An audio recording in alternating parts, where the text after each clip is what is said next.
speaker is Eva Nemeth. Eva has been a physical therapy practitioner and wellness consultant for more than 30 years. She began her professional career as an internationally celebrated gymnast and later taught modern dance and rhythmic gymnastics. Today, her hands-on workshops, seminars, and speaking engagements have established her as one of the leading specialists in achieving physical and mental well-being. Her Eva approach starts with a radical assumption. Though we walk, sit, stand, and lie down every day, we don't do these basic things in the right way. The Eva approach corrects lifetime habits that undermine us daily. In one lesson, she imparts knowledge that leads to immediate results. Her clients instantly feel and look better. So I'd like everyone to welcome Eva Nemeth.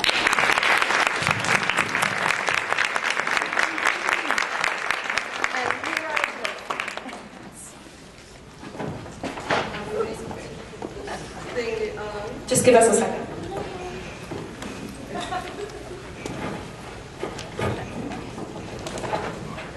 So, hi. Are you exhausted by now, I guess? The weekend was long, but the driving is fantastic. Isn't this? It's empty. It was so easy. I'm coming from Marina del Rey. It was empty, the freeways, 5 freeways.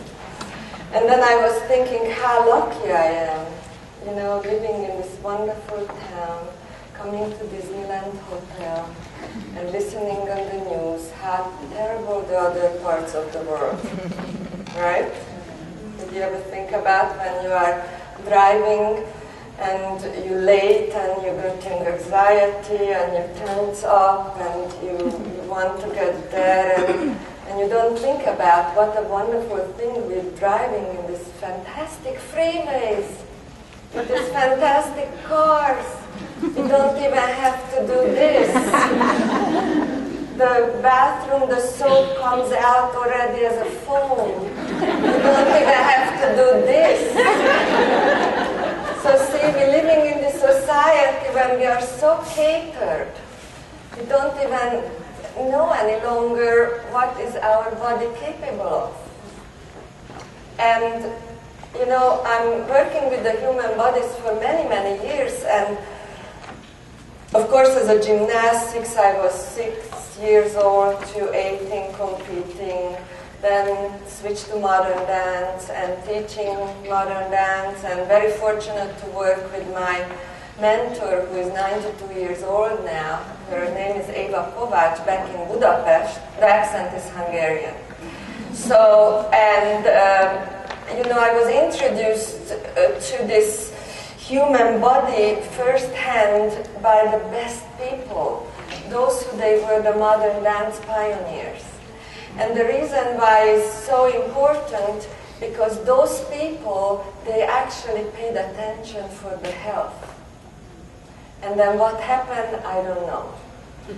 Back days, the Eastern and the Western traditions, they were so beautifully emerged, and they really used each other's tools, which was very helpful. If you look at the yoga chart, the yoga poses, those are exactly what the modern dancers used as a form, except they didn't stop the pose, they kept moving.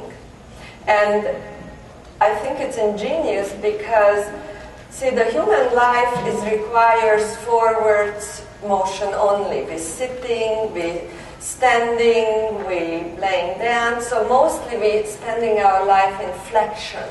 Everything is bent. So we rarely use the other muscles in our body, which is becoming a big problem, really, because to be able to safely make a movement forwards, we need a lot of support from the side. Very few muscles running parallel to your spine. Most muscles are diagonal. I don't know if you ever looked at the muscle chart, but I recommend you to go on the internet and educate yourself. So, when I worked with people over the years in rehabilitation as a physiotherapist, I found something was very interesting. people coming with all kinds of beautiful background. They danced, they did yoga, they did sports, they athletic. Yet they have no idea about their feet, about their arms, about how this connection between the body parts happening during the day, the most simple movements, what we do the most. Sitting, standing, walking, right? When we were little babies, we started on the ground. We slowly developed those muscles, what we're working today with, what we're moving, what we're sitting with, what we're standing with. But some reason, once when you learn how to walk, you've never been talked about anymore, right? Nobody never told us how to organize our body. Even in the school, the kids are learning sports, and the sports have specific needs. It's almost like you playing a violin which was not tuned. You know, so the athletes are warming up with the sport, not with the counter movements. So what am I saying here? What I'm saying is very few of us really can live up to the whole capacity, the whole potential of our body. Very few. So most of the people, they're living their lives in this linear world. And the human body was made for multidimensional movement, turning, twisting, bending, you know. I mean, the body is extremely capable of doing anything. If you go to Circus du Soleil, you really see that's another end. It hurts. I was down on the bottom floor. They have this competition for these kids. Now, I could watch it maybe about 2 minutes, because these little girls, they dressed inappropriate to my taste, and they're moving their body like, I'm not surprised if somebody has some funny thoughts. And the way how they be moving their body, that's like hurts my eye. You know, because the choreography is throwing yourself, and it's like so unnatural. So what are we teaching for our children? What kind of people are going to be when they grow up?